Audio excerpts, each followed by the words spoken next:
May I have your attention, please? It's time to find your chairs so that we can begin the afternoon session, albeit a little late. So, rush, rush, rush.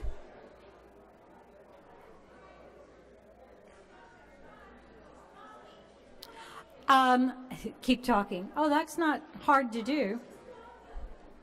I'm going to introduce Julian Prager, who's going to introduce our next speaker. So it's kind of introducing the introducer. I know that it's a new word. We were told to make up new words. I do that all the time. All right. We shall move forward. Julian.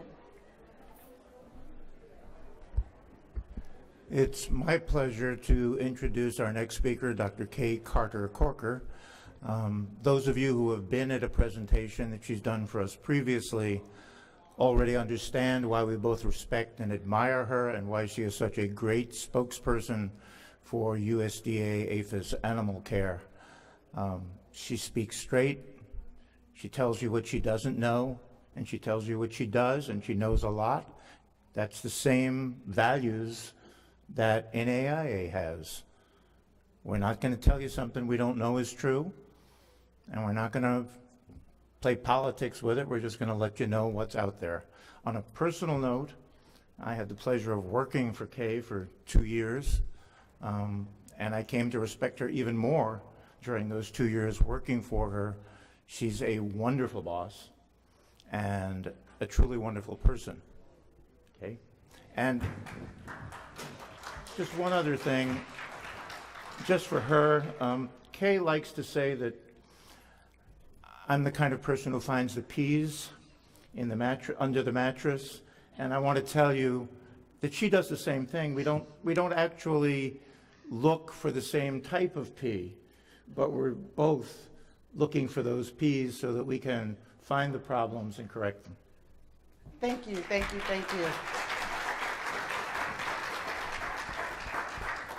I have never had such a build-up to my speaking engagement, so you guys are making me just glow. Thank you so much. Can you hear me well? Because I'm getting a lot of really great sound. Okay. When Bernadette Juarez, our new deputy administrator, asked me to substitute for her, I was thrilled. She really regrets not being here, but I was excited to be able to come back. And you guys have made me feel so welcome. I really thank you so much. Recently, I went to a training course on adult learning. And one of the concepts that they talk about is that the participants need to be engaged and active as a part of it. So there's not much action I can ask you to do when I'm talking about what we are doing in our program.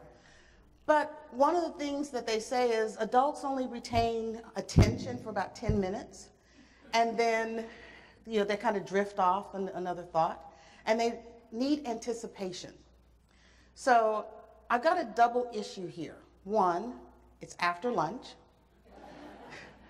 If any of you had lunch like I did, you had a lot of turkey. And you've been sitting a lot all day. And so what I'm going to try and do is energize you by giving you a lot of topics on which we've been engaged in over the last year. So it's not going to cover in depth about a lot of things, so hopefully you'll be anticipating a topic that you're interested in. And if not, I got surprises at the end. So at Animal Care, which is a part of the U.S. Department of Agriculture, the Animal and Plant Health Inspection Service, ensuring the welfare of the animals that we regulate is at the heart of everything that we do. So we're not out to get anybody, we're out to make sure that the animals are well cared for. The other side of that is we're out there to make sure that you and anybody else that's regulated by the government is in compliance with those rules. So all of our information is out there to help you. So as I mentioned, Bernadette Juarez is our brand new deputy administrator, but she's not new to the government and she's not new to the animal welfare world. So I'm going to pull out my cheat sheet a little bit to give you more information about her, because she is a dynamo for the animal care program and for APHIS. She is responsible for our animal care program, and these are some of the major issues that we deal with. So it's not only the Animal Welfare Act, the breeders and dealers, exhibitors, transporters, and research facilities, but it's also the Horse Protection Act and emergency management. After Hurricane Katrina, we became more involved in working with federal agencies and state agencies and county and local emergency programs to ensure the welfare of their citizens who have pets. And so we're heavily engaged in that. So Bernadette replaces Dr. Chester Gibson, who was with Animal Care for over 13 years, which is unprecedented. Usually they last about 5 years, and he's one of those people that was unflappable. But Bernadette has brought a whole brand new energy to the Animal Care program. Before she came to Animal Care, she served as the Deputy Director for Investigative and Enforcement Services, which is a unit within the APHIS organization. That is responsible for enforcement of the Animal Welfare Act, the Horse Protection Act, and other legislative and regulatory rules that APHIS is responsible for. She then became the Director of Investigative Enforcement Services for 2.5 years. She knows the Animal Welfare Act and the Horse Protection Act intimately. Before she became the Deputy Director or the Director of IES, she was an attorney with our Office of General Counsel at the USDA level. She prosecuted Animal Welfare Act and Horse Protection Act cases that the government was bringing against violators of the law. So she knows it and she understands it. She is passionate about our laws and the rules and the regulations. And so you have a strong advocate in her for whatever needs to happen to ensure the welfare of the animals. We're excited that she's with us. She started with us on January 4th. The administrator appointed her about a month later officially as our deputy administrator, and she is stirring things up. And so when you have the opportunity to meet with her, she will enjoy engaging with you. One of her top initiatives for the program was to have a 5-year strategic plan. We've been struggling for years to try and get one put together and finalized, and she got us through it. It's actually a really fantastic strategic plan, and hopefully everybody, not only internal to Animal Care, but our stakeholders and our industry partners and federal partners will see your role in our strategic plan. So the goal is to engage our employees and the public to promote animal welfare and to promote animal welfare. So some of the initiatives under that, and I'm only going to give you the highlights, which is fostering a unified and inclusive and high-performing workforce, and develop and sustain relationships that facilitate engagement with partners and regulated communities, stakeholders, general public in advance of animal welfare. To promote animal welfare, we want to optimize the health and well-being of animals, and we want to eliminate the cruel and inhumane practice of soring in horses. It is an ambitious strategic plan. We have a lot of details in it. It is on our website. I highly encourage you guys to go out there because we want to engage with you as we move through this 5-year period. We've got a lot of initiatives, and we're going to need your engagement and your assistance in making it happen. Horse protection. It is a hot topic. We published a proposed rule to change the regulations for the Horse Protection Act back in June, and a lot of energy, a lot of interest in this proposed rule. We opened it for 60 days, extended it for another 30 days, and the intent of that is to eliminate soring in horses, and that is the application of mechanical or chemical materials that cause inflammation, pain, and discomfort in a horse when it's moving or trotting. And so that has been going on for almost 50 years, and we're trying to get rid of it.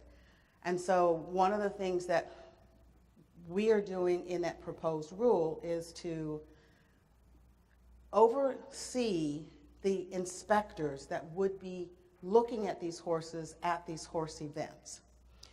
It was sort of dictated by the industry.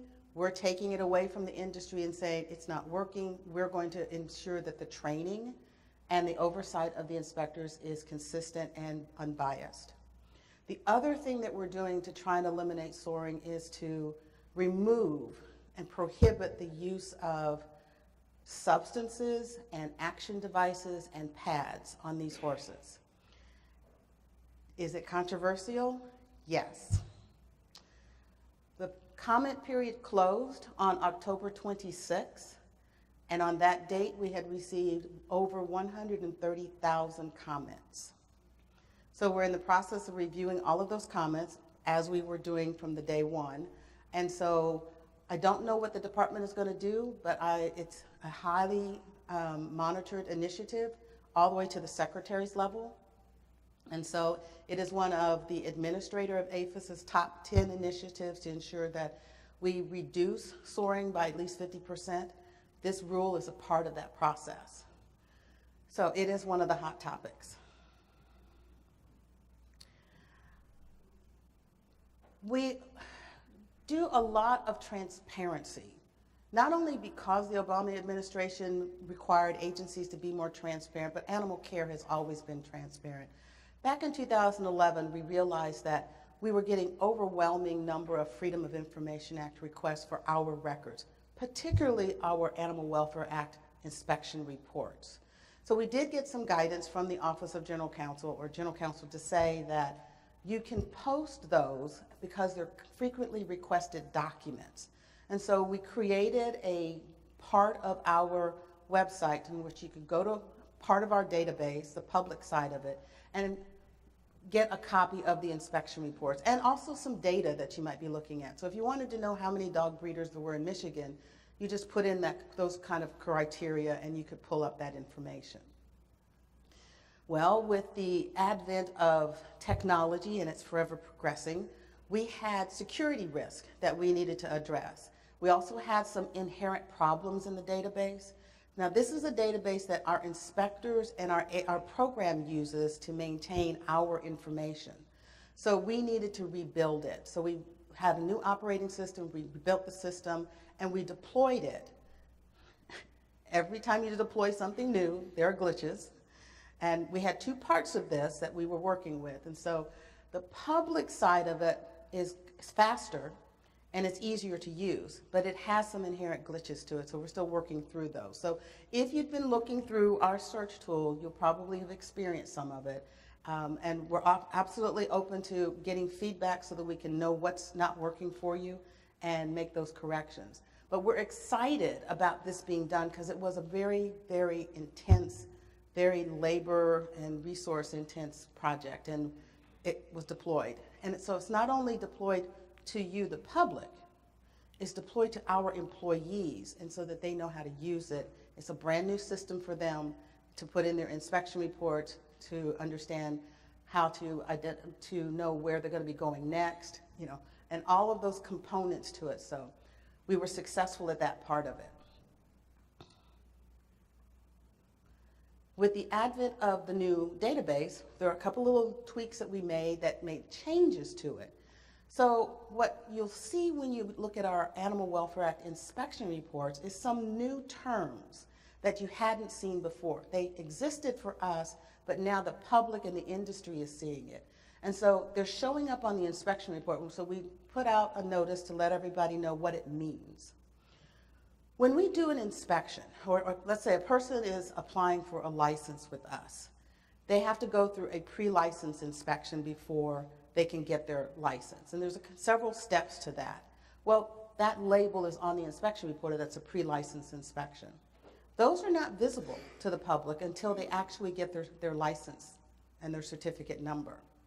And only the last one is going to be visible. But the pre-license label is there. Then there's a routine inspection, and that's after they've gotten their license. We're going back to make sure that they're still in compliance, and that could be, 6 months, that could be a year, it kind of depends on the issues. That doesn't have a label to it, so there's just inspection. The new one that people are seeing is focused inspection. That is where the inspector goes back for just one issue. It's not doing a full inspection of the whole facility or all the animals. It's just that one issue, either to check on something from the past inspection report, or it might have been a public complaint that they're trying to answer, and they'll go back just for that, and so it'll be a focused inspection. So we needed to explain that to everybody, that no, it's not everything that we're looking at, but it is an inspection at that facility. The other new terms is, how do we classify the findings that we are at that facility? We call them non-compliant items. And so there could be just a regular non-compliant item, no label to it. That's probably the first time we've seen it. It's not an issue that we're overly concerned about, but technically they're not in compliance with the regulations or the standards at that time. So we're telling the facility, you need to correct this, and they have a deadline by which to get it done. If it's the next inspection and we're seeing the very same thing in the same section of the regulations or standards, it's called a repeat non-compliant item. And that label is on that non-compliant item in the inspection report. Everybody has seen that before. But now, the other one is direct. That one is where we're seeing something happening with an animal immediately during that inspection, and that animal needs immediate care. Or it looks like it's imminent, that there'll be a need for immediate care. So the inspector will label that one as a direct. That really needs to be done, well, should never have existed, but it really should be corrected within 24 hours, or depending upon the nature of the issue, 48 hours. For us, in the agency, we have to go back and evaluate that they have corrected that.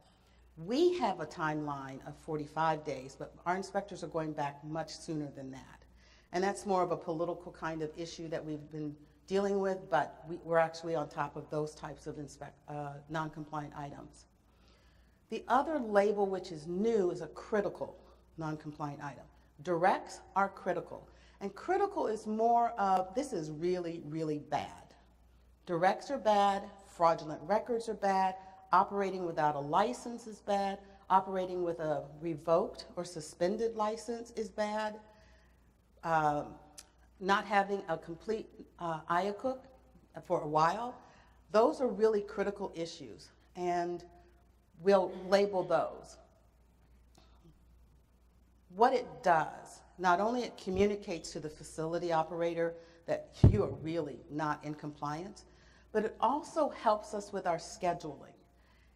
Within our system, it will help calculate when we'll go back to the facility. And so it's an algorithm that's pretty complex, but it does help us schedule and be on top of those critical issues that really need to have our attention. So those are some of the new things. Okay, other initiatives that we've got going on. Handling of dangerous animals. This has got a long history to it, so some of you are familiar with it, some of you maybe not.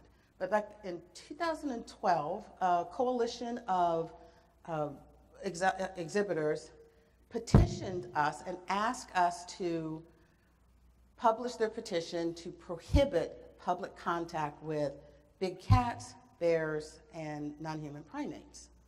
And we posted that petition on the Federal Register asking for comment just on the petition. What do you think, public? We got over 15,000 comments. And after we looked at all of those, we said, you know, this is kind of one of those issues we really want to deal with, and we want to push for some regulatory changes. But we need more information. We need some scientific information. We need some definitions. We need input from the industry on the specificity of really what's a dangerous animal, what's the best way to handle it. So we then decided, let's do this. Let's open the comment period again on the petition, add some questions to it so we can get more specific data, and see what we get. We did that, comment period closed, we got another 6,700 comments. We're going through those comments now. But what that does, it gives us some foundation to dealing with public contact or handling of dangerous animals.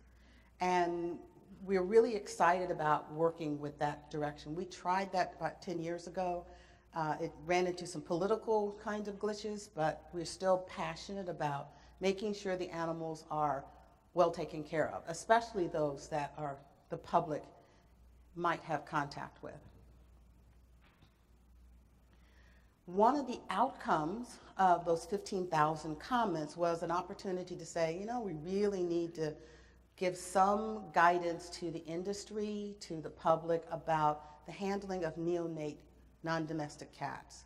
There's a lot of those activities out there, and the animals are really suffering from it. So at that young age, they really aren't capable of the immunocompetency that's needed, the thermoregulation that's needed. So we were able to look at our current regulations to say, you can't do this with this young cat.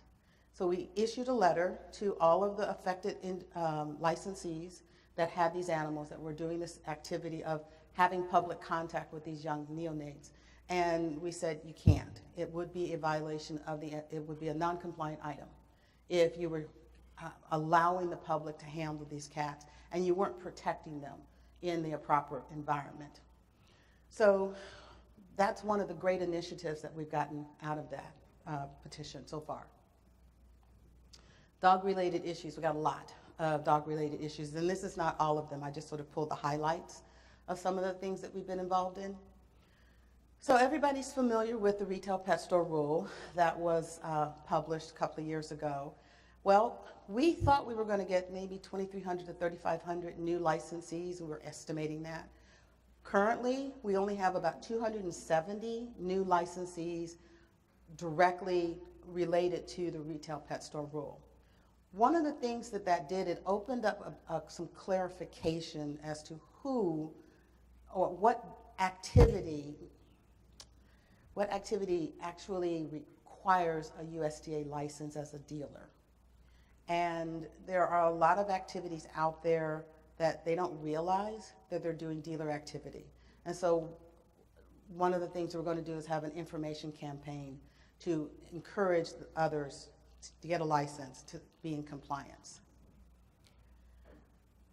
A lot of the dog breeders were asking us for information. How do we get looking at the regulations and the law and our fact sheets and our guidance material simple?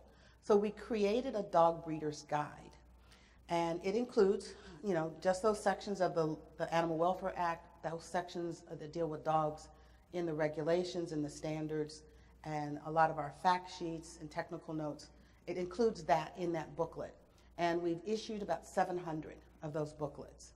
It is available off of our website. If you have to have a hard copy, you can request that. But we would recommend that you pull the electronic version because that's going to be the most up-to-date version. So we're really glad that we've done that, and we're excited about the interest in that information. We have a science fellows that we are sponsoring to work with Purdue's Center for Animal Welfare Studies, and they're doing several studies that are looking at dog husbandry, housing, and socialization. And we're excited to see the outcome of those studies because that's the science that we need to be able to make changes to our regulations for dogs. As we started, I was looking at something else, I realized that our dog standards for housing in the enclosures has not changed since the initial development of those regulations. And they need to be updated. And so we need that science to be able to help us do that appropriately. Microchips, the regulations specifically say for identification of dogs and cats is that they have to be either tattooed or have a collar. Well, the advent of microchips is actually a better way to identify those dogs. What we had done was instituted a variance system where the breeder or the dealer could request a variance to use microchips. They had to keep the same information, they had to keep detailed records, they had to have a microchip reader, you know, all of that had to be available to verify that they had appropriately identified their dogs. Well, that was a very labor-intensive process just to request a variance for the breeder, but also for us internally. And so we issued a notice to say, you know what? We support having you use microchips. You do not have to request a variance anymore. So that's one of the changes that we're trying to make it easier for the regulated community to keep up with the new procedures and practices that are part of that industry. Canine brucellosis is a topic that was emerging, and our kennel specialist out of our Center for Animal Welfare was on top of the issue. So he collaborated with 7 other veterinarians from across the country, and they created a white paper on canine brucellosis. And it's information and the science about it, and to help veterinarians and to attending veterinarians know how to help their clients in dealing with it and understanding the disease. We created a companion brochure just for the public and the dog breeders so that they would understand the disease, how to protect themselves and their animals, and how to manage it. So we've got those 2 documents that are out there on our website. They're fantastically well designed. I highly recommend you look at that and also share that with your companions. So I did talk about our Center for Animal Welfare. This is our non-regulatory arm of APHIS dealing with animal welfare. The personnel are part of the animal care program, and not only do they spearhead the training for our employees and the informational webinars, but they have a cadre of field or taxonic specialists that work with our inspectors, but also work with the industry to deal with the health and welfare issues at their facilities. So we have a marine mammal specialist, and she's also our big cat specialist. We have a elephant specialist, a non-human primate specialist, and our kennel specialist. And so we really use their technical expertise to help us understand what's the current science, what's the current husbandry practices, and all of that. And so they're working with the inspectors in the facilities directly, sometimes at those facilities themselves. Well, that technical expertise contributes to developing information and training and guidance materials for the program and for the industry. 2 of them that they've done, one on dog breeders and helping them understand how to comply. But also it introduces best practices, not only just to be in compliance, but be above compliance in the standards of the Animal Welfare Act. So they've updated that introductory course. It's got several modules to it that sort of takes a person step by step through understanding the law, understanding the regulations, understanding what does it mean by appropriate shelter, appropriate housing, and how to determine the appropriate enclosure size. So it goes through a lot of details with them. It's a fantastic training program, and it's out there on our website. A new one that they created is for hamsters, guinea pigs, and rabbits. And it's similar format, similar framework, but it's all just dealing with those particular species. So I highly recommend that if you have companions that are involved in those species, have them go out there and look at it. It doesn't have to be because you're applying for a license. It could be because you want more information on how to understand the regulations and standards and how to comply.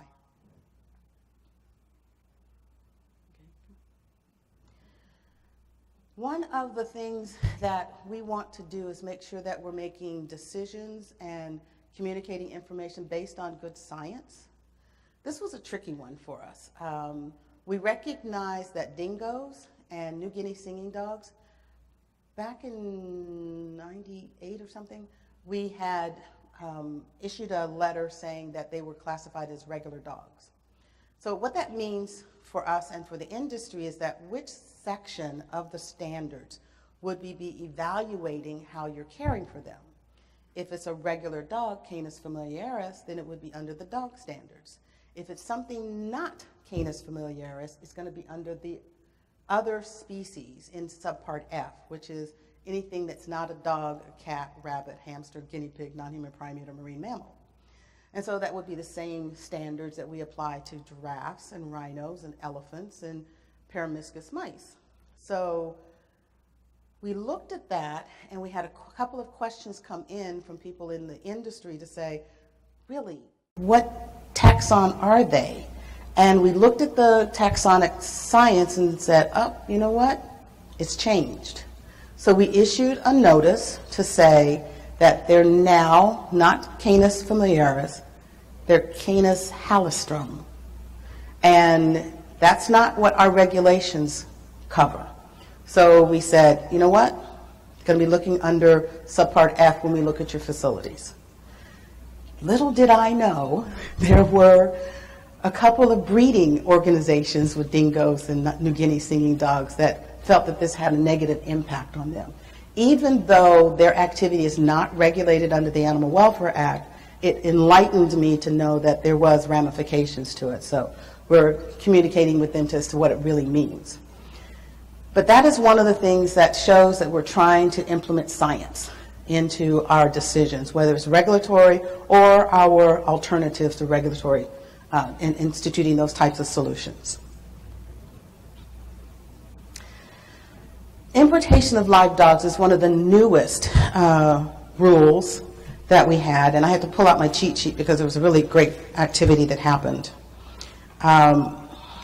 In September, the Center for Disease Control has a underage puppy importation strike team, and they're collaborating with Animal Care, Veterinary Services, which is another unit within APHIS, and with Customs and Border Protection to monitor closely these puppies that are coming in, making sure that they're meeting the regulatory requirements, which is they have to be over 6 months of age, in good health, and have appropriate vaccinations. We do that too.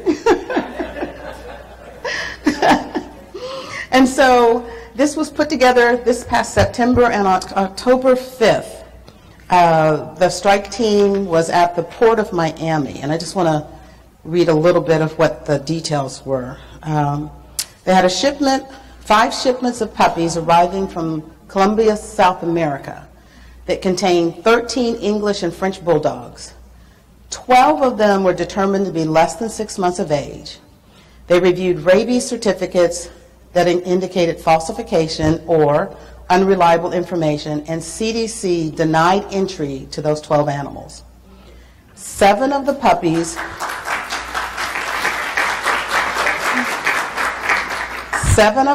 were re-exported back to Colombia the same day, while the other 5 were transported to a veterinary clinic for immediate care before being exported back to Colombia the following day.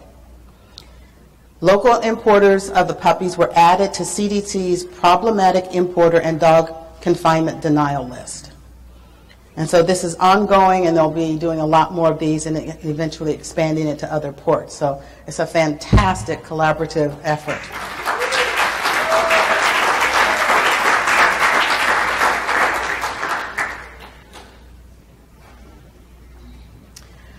So one of the new initiatives, well, old initiatives, complicated issues that we've been struggling with is shelter and rescue groups. And when we published the final retail pet store rule, they had the concern, well, are they exempt, are they dealers, or what are they?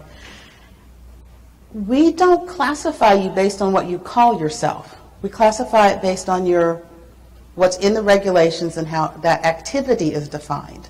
So if you're doing dealer activity where you are transferring ownership of an animal to another person and you're reselling that animal, whatever type you call that remuneration, that's dealer activity. So one of the things that we're going to be doing soon is to get an information campaign out there to inform everybody that this is dealer activity, regardless of what you call yourself. And we're coordinating that with our Legislative and Public Affairs Communication Office so that we can make sure that we're getting that message out there in a very comprehensive way. But that is a big issue, because as I've talked to several people, throughout the conference today and yesterday, that it's a big concern. It's a big concern for us, and it's also more complex than I think that anybody one person realizes. We got bits and pieces of information, but we recognize that it's going to take a collaborative effort from all of us to try and get a handle on this. So that's going to be one of our initiatives from our side of the perspective.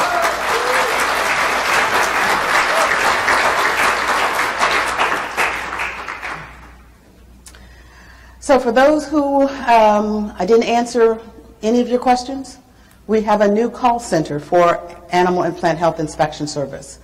It's been in existence for about a year, and during that year pilot project, they handled over 13,000 calls from APHIS level stakeholders. Only a small of those are on issues that we don't handle, but more or less it's issues that are within the jurisdiction of the Animal and Plant Health Inspection Service. It could be importation or export of an animal or products or plants or pests or seeds, but they're handling that, and that's a really important initiative. Extremely successful. The number one issue that they got calls on were international travel of pets, and they needed to update their website to give the public information on what's the requirements if you're traveling with your pet. So that was a really big initiative, an outcome of that call center. So if you're interested in, have questions, need to get in touch with someone, you can always go to the call center, and that's their number, and they're open between 8:30 to 5 Eastern Time. And I do wish it was that big. It's not.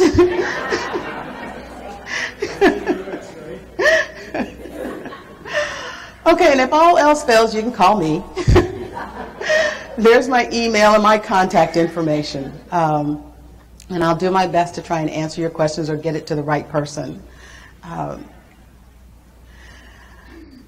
So, I know I covered a lot of little topics, and it may not have been what you're interested in, but hopefully, I can answer those questions. So, I'm open to any questions that you might ask.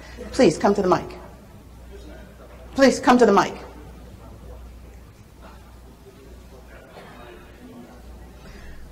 We can wait. Dr. Corker, Florida is in a critical situation. Just a little background. Florida Association of Kennel Clubs, through the efforts of a couple of our members, has done a great deal of information gathering from the Department of Agriculture of the state of Florida, because we realized trucks were coming through not going through their inspection stations, and if they did go through, the paperwork was questionable, to say the least. But a new problem seems to have arisen, because some of our ag inspectors have informed dog haulers, mainly, that, just get an RV and then you don't go through inspection. The other problem that we have is, what does USDA do to check small airports that are not, quote, ports of speed, but are also a tremendous importation point for cats, dogs, and exotics that are coming into the United States illegally? Thank you. I'm glad you asked that question. I know a little bit, and there's a lot I don't know. The U.S. Department of Agriculture, or more particularly the Animal and Plant Health Inspection Service, is a diverse organization. So there is a separate staff that deals with importation of animals into the U.S., as well as, the Center for Disease Control has some rules, and Customs and Border Protection is involved. So it's not one particular agency. For the specifics about the airports, under the Animal Welfare Act, the carrier is required to be registered with us to do the regulated activity of transporting those animals for hire. It doesn't matter where they come from or where they're going to or where the port itself or the airport itself is. They are required. So if the carrier is operating out of that particular airport and we're receiving a complaint about it, then we will put the resources to looking into it. The bigger hubs where we know that there's going to be a lot of animal transportation is where we kind of concentrate our resources because we have limited resources. So we want to be there when the animals are there and when the majority of the animals are there and when we know there's going to be issues. We look at the other destination airports as on a complaint basis because we need the personnel there and the public to inform us what's really going on because we can't be everywhere. So I can answer the question about the airports. The other parts of it, I can't answer. Yes, sir. What is your policy on importation of venomous creatures such as cobras? Do you try and prevent it there at the source, or do you allow them to? That's a simple answer for me. The Animal Welfare Act does not regulate the activity with cold-blooded species, so we don't have any legal jurisdiction associated with those activities, whether they own them, exhibit them, or even importing them.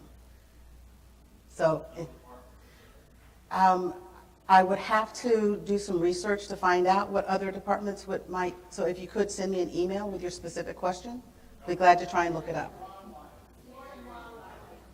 Okay, someone answered the question, Florida Fish and Wildlife. So, sir, are you in Florida?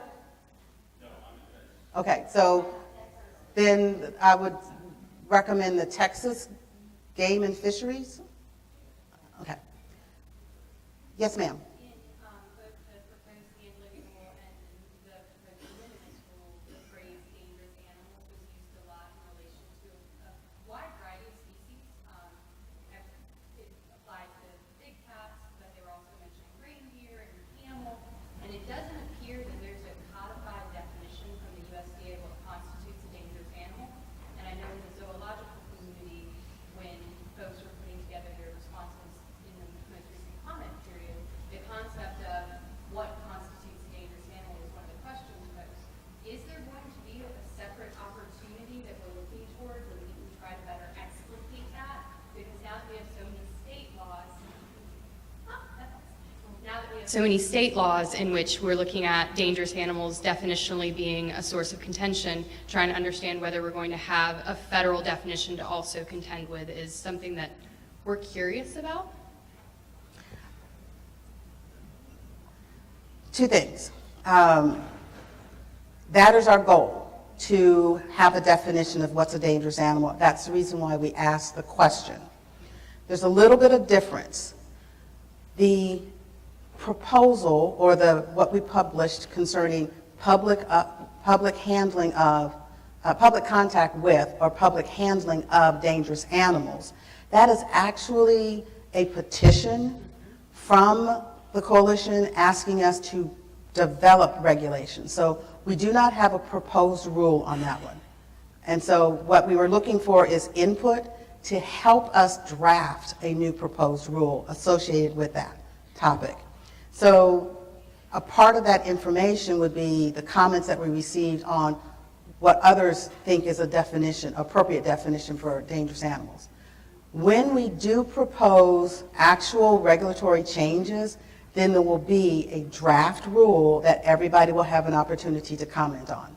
Because in several instances in like the de minimis proposed rule, there were portions in which it was almost a foregone conclusion what already constituted a dangerous animal, and so that created some of the confusion. So for clarification, there is not currently a codified definition by the USDA, but that is the intent we are moving toward. Associated with the public contact with and handling of dangerous animals. In the de minimis rule, that is focusing on exhibitor activity and some dealer activity of domesticated species. So if there are, and I know that we needed to put in the language of dangerous animals or exotic animals, that the person is involved in their activities, then they would not be exempt from licensing. But I thank you for bringing that up so that I can look at the discrepancy. Thank you. Yes, ma'am. Because you brought it up, I'm simply going to put forth a plea. Some of my ongoing research focuses on dingoes and New Guinea singing dogs. And if there is anybody here, or if you can refer me to anybody who is active or involved firsthand with either of those two canids, I'd really like to talk to you. Help me understand your question again? Well, I mean, it's mostly a plea, not a question. I'm involved in some work about dingoes and New Guinea singing dogs, and what they really are or are not, which is still pretty contentious. And if you can refer me to someone, or if anybody here can refer me to someone who is also involved with those two canids, I'd really like to be referred to them.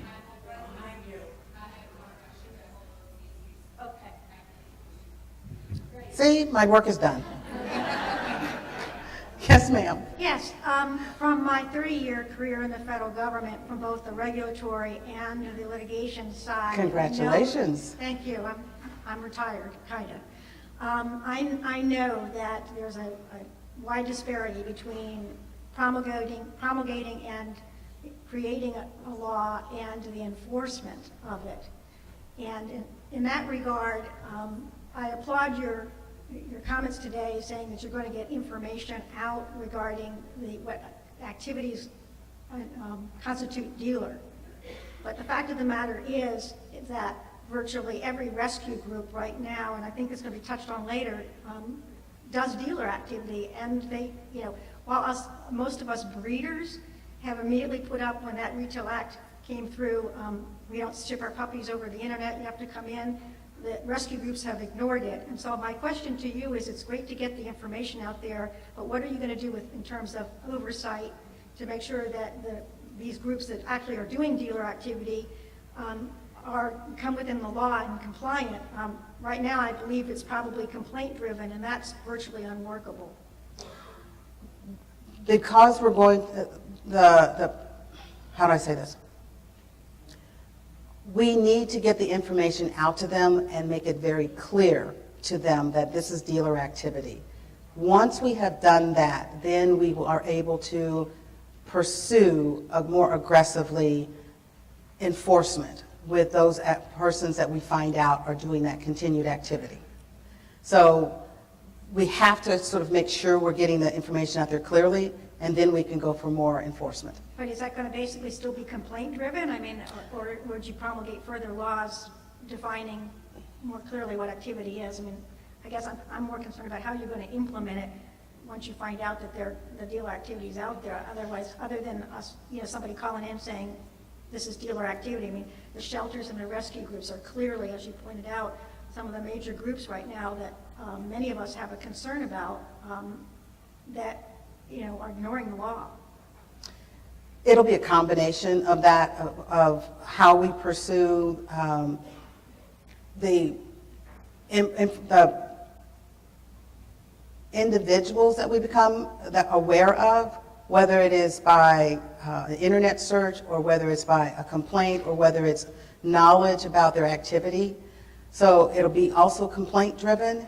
It's the details of how we're going to implement that. I don't have that detailed information today, but it is one of the things that we're going to be including in our efforts to make sure that we're not only getting the information out there, but also start pursuing those who now should know that it's a part of the regulations that they have to comply with. Thank you. This is our last question. Thank you. Thank you. I have a question about the Tennessee walking horse industry. They're already self-regulating to over 98% compliant, the entire industry. What will the PATH Act do differently that is not already allowed by the Horse Protection Act? They've already realized their past mistakes. People still go back 20 years thinking that past past mistakes, past abuses are still going on today. We're working hard to change that myth and to show people 98%, over 98% compliant. So what will be done differently that they're not already doing to regulate themselves quite successfully? The changes that are going to happen if the proposed regulatory changes are implemented. Let me just back up and give a little bit of history. In 2010, our Office of Inspector General did an audit of our program of horse protection, and what they saw was that there's a discrepancy in how the horse industry organizations and the designated qualified persons were implementing their part of the regulations. It was not working. And they made a very strong recommendation to the agency to say, you need to take over. Eliminate the HIOs, eliminate the DQPs, take over and the training and the oversight of the horse protection inspectors, change your regulations, eliminate the pads, chains, and substances that you've already identified that are on the pasterns of these horses, to eliminate soring. The compliance rate that we're seeing when we are at the shows and the horse events is that we're seeing a lot of sore horses still. And so we're looking at trying to eliminate it. And so those changes, we believe, will make a big difference in eliminating soring. But are there inspectors, who is seeing the sore? Is it real? I mean, are there people that actually know what soring is or regular scar tissue? Are they really looking at it, or are they still going back to Old South? Just for clarification. We actually have personnel that not only are monitoring the designated qualified person from the horse industry and how their inspection process is, and whether it is consistent with what our inspectors will see. So we have actual APHIS personnel who are at these shows, who are also palpating the horses. And if they're getting a pain response, the DQP did not get a pain response, that's indicating there's a discrepancy that shouldn't exist. There should be the same response coming back, and there should be no pain response.